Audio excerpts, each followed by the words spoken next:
All right, welcome back to WMA Now with your host Chuck Stevenson.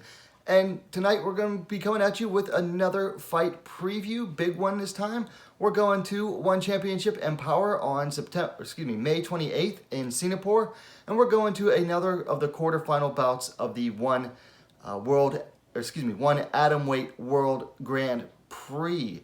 This one should be very anticipated. We're talking about Denice the Menace Zamboanga taking on Seo Hee Ham.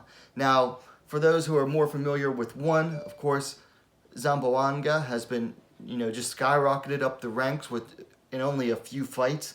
Seems very popular so far. But if you're on the more like hardcore MMA side, you definitely know who Seo Hee Ham is. I mean, she has been everywhere. She's fought everywhere. She's fought everyone. She's fought a who's who. She's won, you name an important atomweight title, chances are she's won it or beaten someone who has won that title. So, I mean, this is one of the bigger of the four quarterfinal bouts, particularly in my opinion. Anyway, let's go ahead and look at the stats here. The Menace coming in undefeated at 8-0. She has yet to taste defeat in the cage. Of course, her three most recent bouts have all been with ONE Championship. Defeated Gian Radzawin first, then pulled that huge upset against Mei Yamaguchi a little over a year ago. Most recently, she got a stay busy fight against Watsapina Kyukom. Ham, on the other hand, comes in way more experienced, 23-8. She is riding a 6-fight win streak. Her most recent fights all came through RIZIN, defeating Deep Jewels champ Tomoe Sawa, then Miyu Yamamoto, and then finally defeated Ayaka Hamasaki to win the RIZIN title. That was a while ago, though, a year, almost 5 months ago, at the time of when these two fight. Ham's the elder fighter, 34 years to Zamboanga's 24, so youth is on Zamboanga's side. They stand the same height, 5 feet 2 inch, 158 centimeters. I don't have a reach available for Zamboanga. Ham's is 62 inch, 157 centimeters. So that's how these two stand up statistically. Let's break them down one by one. Let's talk about the fighter I think a lot of people are coming to this video for. Denice the Menace Zamboanga. So Zamboanga, she has an aggressive style. She likes to move forward and apply pressure. Now sometimes she'll fall back and she'll want to look to counter herself. That happened in the second round of the Radzawin fight. But for the most part, she's moving forward. She's trying to bring the action. Now Zamboanga, you look at her striking. She has very nice, she's Filipino. She brings that Filipino boxing style in. Good straight line boxing. She throws those 1-2s, and they are in just perfectly straight punches. Now, when it comes to the ground game, she has very fast guard passes. She'll take you down, and she can go straight to side control. And if she doesn't, then she's very good at passing and getting to the side control. One thing that's a bit of an X factor that I've noticed, particularly when it came to the Yamaguchi fight, is that Zamboanga studies her opponents well. Now, whether that was her or her coaches, she comes in there, she knows what her opponent's going to try to do. She knows the game. She was ready for Mei Yamaguchi's big overhand right. So she studies her opponents well and prepares well. Now, Zamboanga's biggest strike against her is that she lacks high-level experience. I mean, only 2 of her opponents actually had wins to their name when she fought them. And that would be Gian Radzawin and Mei Yamaguchi. Everyone else was either a debutante or when she fought Unbi Cho, she was 0-1. So other than that one really good win against Mei Yamaguchi, she's lacking high-level experience. And just has been bulldozing a lot of, nobodies, honestly. Another thing, she switched camps before her last fight. She's now with Merak Gym in Thailand. Before that, she was working with the Fairtex Training Center, and it was Fairtex that got her 2 biggest wins in Radzawin and Mei Yamaguchi. So we'll have to see, what type of training she brings in, what kind of game plan she brings in now that she's with Merak. So that's Denice Zamboanga. Let's talk about Seo Hee Ham. Ham's style is, what some people call like a counter pressure fighter. She pressures forward, but she waits to basically forces her opponents to strike, and then she throws the counters. So she's pressuring, but also countering as well. And when you watch Ham strike, you'll notice she doesn't throw the jab a lot. What she does is she uses the lead hand. She paws it out there.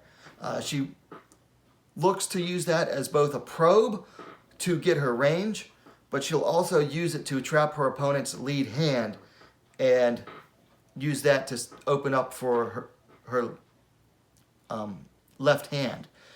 Ham is a southpaw, so it works out really well against orthodox fighters because she's leading with her right hand and then grabbing the lead hand, which is the left hand of her opponents, and that opens them up for the left hand.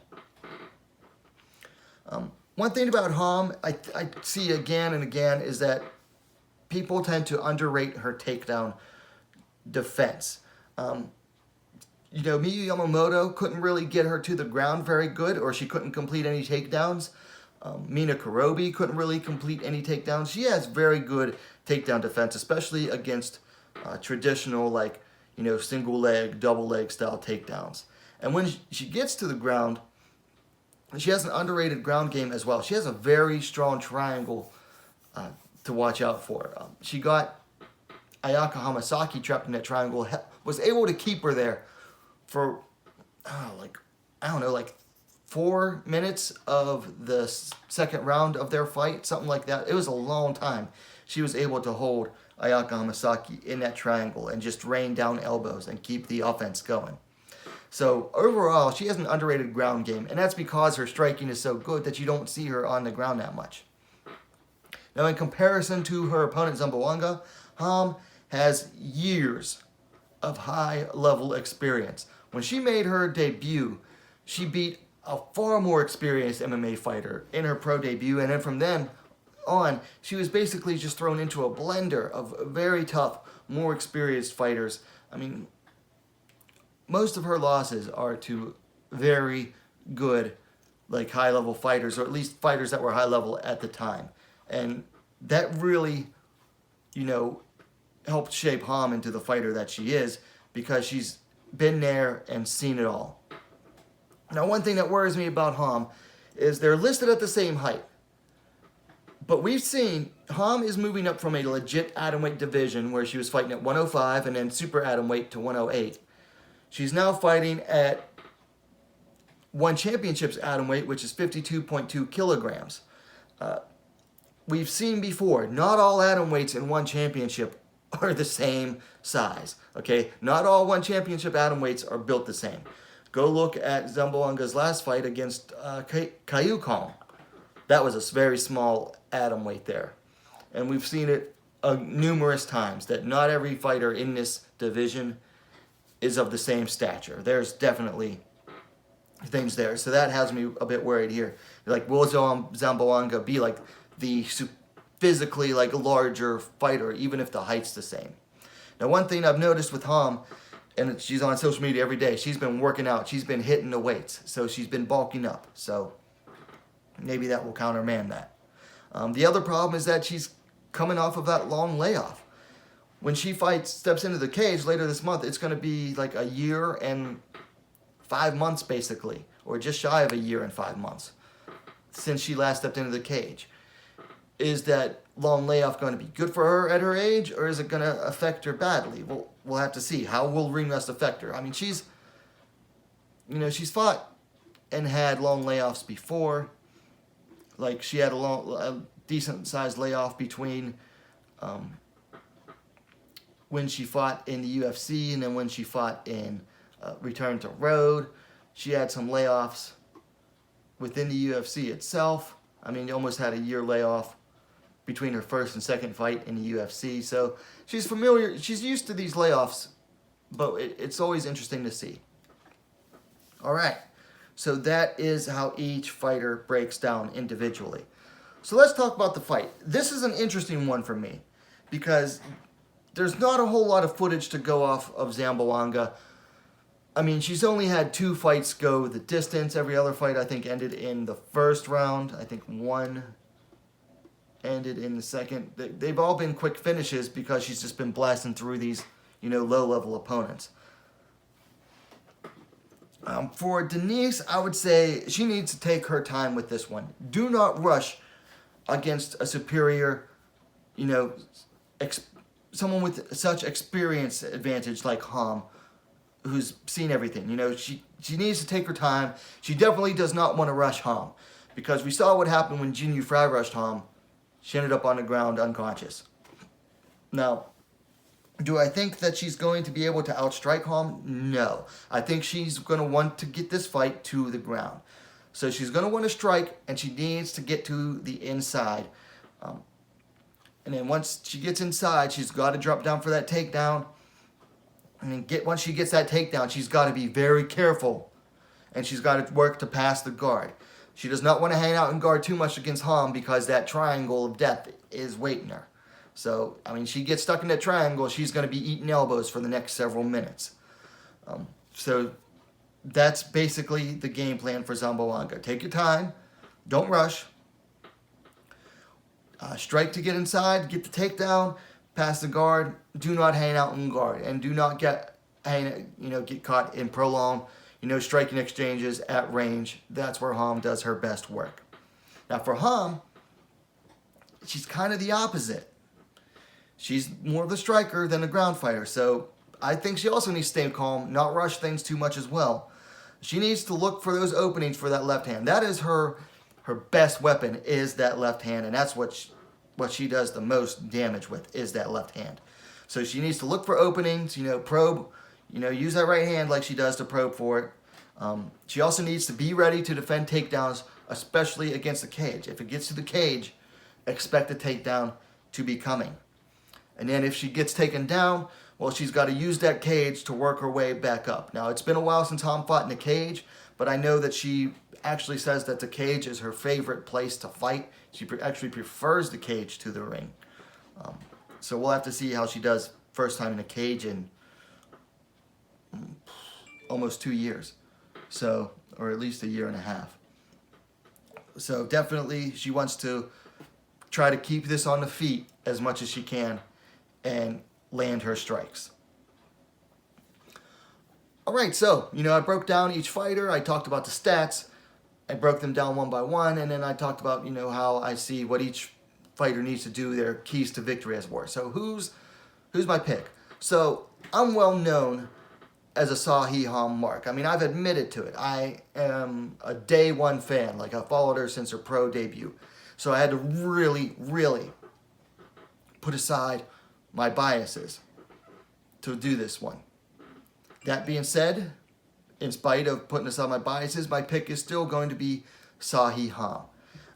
She's shown more skill in her time. She's beaten tougher opponents before. She has the experience factor. She just has so much going for her. Now, am I 100% on this? No. I'm actually probably more nervous about this fight than I was when she fought Ayaka Hamasaki, mostly because of the size factor. Like, how is she going to deal with being back up at 115 pounds? She didn't do so good at 115 in the UFC, mostly fighting, much bigger fighters. And I worry, we know fighters can game that hydration system and be bigger come fight night and everything. So that's my biggest worry against Zamboanga with Ham. And, what she'll be able to do if Zamboanga gets her down. Will she be able to get back up? So I'm far from 100% on this, but I'm still going with Ham. Okay, so that's my pick for this fight. I'm going with Seo Hee Ham, most likely by decision. Of course, it's hard to say if she'd be able to finish Zamboanga because we haven't seen Zamboanga, lose yet. So that's why I'm most likely going to go by decision with this one. Anyway, those are my thoughts on this fight. Let me know yours in the comments, down below. Now, if you liked the video, please give it a like. And while you're at it, what are you waiting for? Subscribe to WMMA Scene Now, the most complete women's mixed martial arts dedicated platform on YouTube. Also, once you subscribe, please hit that bell for notifications so you know when the next video comes out. I've still got one more preview to do for the ONE Atomweight World Grand Prix. So that's all I have for you. Thanks for watching. We'll see you next time.